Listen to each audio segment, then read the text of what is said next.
hindi sa iniiwasan ko, marami lang talaga ibang trabaho at marami mas mahalagang bagay na dapat tugunan ng pansin. At hinahayaan ko sana ito dahil para sa akin nga, sabihin na natin kunwari lang, di ba, na lahat ng sinabi niya ay totoo, na hindi ko kinoconcede sa kanya. Anong po-question niya sa korte? Anong illegal, anong bawal? Dahil sa dulo, ang tanong, yung GAA ba, yung General Appropriations Act ba, yung enrolled bill ba, may blanco ba? Hindi tama na mag-akusang may blank check na binigay ang Kongreso. Mali yun. Kasinungalingan yun at hindi totoo yun. At kung blanco man yung nasa GAA, hindi pwedeng i-release ng DBM yun. Hindi pwedeng i-release ng National Treasury yun.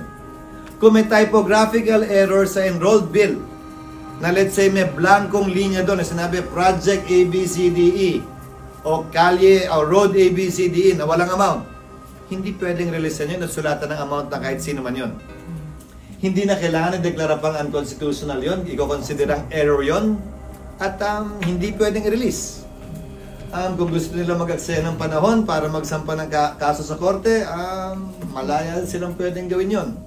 Pero ulitin ko, sa panig at party namin, meron na lamang kaming naiiwan kabilang ang araw na ito na 1, 2, 3, 4, 5, 6, 12, 13 session days, tama ba? Kabilang ito.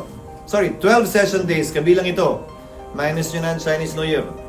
Sa 12 session days, mas pagtutuon na namin ng pansin ang mga panukalang batas na sana'y mahabol pa namin sa ika-19 na Kongreso na mas mapakinabangan ng ating mga kababayan na siyang pinagtutuon na namin ng pansin.